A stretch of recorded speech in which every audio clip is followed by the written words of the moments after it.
right, so this module is entitled 6 Mistakes to Avoid on Your Resume, and it's really an important module. In fact, it's so important we're going to take 2 weeks to go over it instead of 1.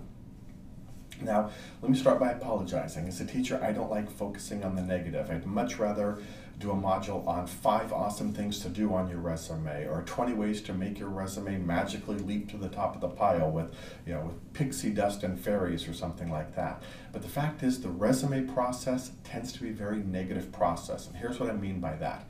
The average person reading your resume, especially at a large company, is going to read 200 to 300 resumes per day. 200 to 300 per day. On average, 6 seconds. That's the amount of time they spend on your resume. 6 seconds. All right? They're trying to get some basic information there. Basically, they have a large stack and they're going to look through it and go, nope, nope, yep, nope, and go through those and get through it as fast as possible so they can get out and get the morning Starbucks and hopefully whittle the pile of resumes by half or by 2/3 or something like that. So we want to avoid making some mistakes that get us tossed into that pile. All right?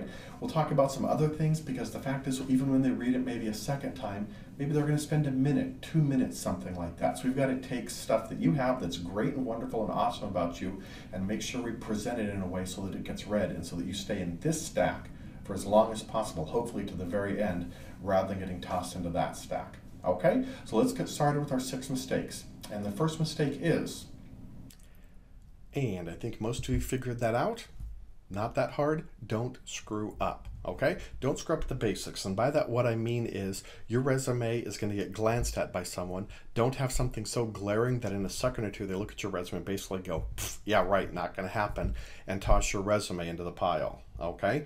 So what are some things that can cause that to happen? Well, obviously, spelling and grammar errors are a huge one in there. Don't use incorrect fonts. Don't use the default fonts. Don't use something like Times New Roman because half the resumes are going to be in that font. You're not going to stand out, but don't go too far to the other extreme and use something like Comic Sans or Script or something like that. All right? We want to make our resume look good. We also want to make sure it's arranged well so that if I'm looking at your resume, I can find the information that I need and find it quickly and easily. If I've got to hunt for information, I'm not finding it again. Your resume is getting tossed at that point in time. So make sure your resume looks professional and looks good. Speaking of looking good, another mistake a lot of people make is their resume is ugly. Bit of a harsh word, but it's true. If you're looking for an example of one, I'll give you one. Here's my resume from about the year 2000.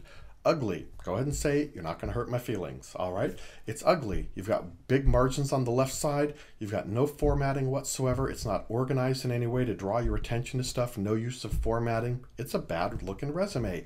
There's no reason you'd look at this and be eager to read it. In fact, you'd probably run from the room, to be honest. All right. Look at the current resume. It's laid out effectively. All right, there's formatting. Your eyes are drawn to key bits of information. Lots of white space. That's a big part. It's a visually attractive resume. This may seem minor, but again, realize that resume is in a stack of 200 to 300 other resumes. If you have a choice between someone looking at your resume and groaning or look at your resume and going, oh, this person knows what they're talking about, you definitely want that second one. So make sure your resume looks good. Number 3, don't use bad language. And by that, I don't mean don't drop any F-bombs in your resume, although, don't do that, obviously. But by that, what I mean is a lot of people take their language or take their accomplishments and hold it at arm's length. One of the ways to do this is passive language, phrases like ability to or responsible for, things like that, rather than simply state what it is they did and take ownership of that. Be proud in what you've accomplished. Another way people do that is they make people infer or figure out what they've done. Look, I'm not going to. I'm reading your resume. I'm going through it 600 miles an hour. If it's not directly stated in there, I'm not going to figure it out. So if it's something important enough for me to know, then it's something important enough for you to write and write clearly and plainly so that I know that piece of information. All right, number 4, don't ignore modern trends. There's a lot of changes that have happened in the last few years with resumes.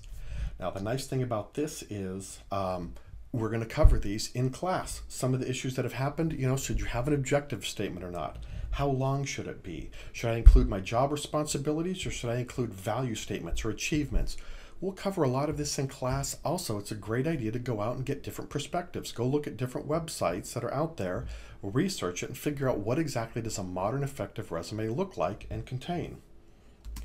Number 5, don't write your resume from the wrong perspective. Now, we're all guilty of this at one time or another because we've all been told your resume is an advertisement for you or something like that. Not quite true, okay? It's partially true, but really, a resume should be designed to answer the question, why should I hire you? And that's the key, okay? So you research the company, you find out what it is they're looking for, what the job description is asking for, what their needs, what their challenges are, and you write the resume specifically to answer that. Does that mean you might have to change your resume slightly each time you send it off? You'd better believe it. And then finally, number 6, be aware there's a very good chance your resume is going to be read by the machines. It'll be placed in what's called an applicant tracking system. In fact, if it's a large company, I can almost guarantee your resume is going to get read by a computer before it gets read by a human, if it ever makes it to a human. So we're going to talk about that in class. You know, what's a scannable resume? How do I put keywords in there? How can I make it so that when my resume gets scanned by a machine, it passes the test and gets sent on to a human being, an actual human pair of eyeballs will read my resume. We'll talk about that in class, definitely. Okay, so these are the 6 mistakes that people make on their resumes. At this point in time, if you're ready, go ahead and go on to the first one. Okay, don't screw up the basics. Go ahead and watch the video and then do the assignments afterwards.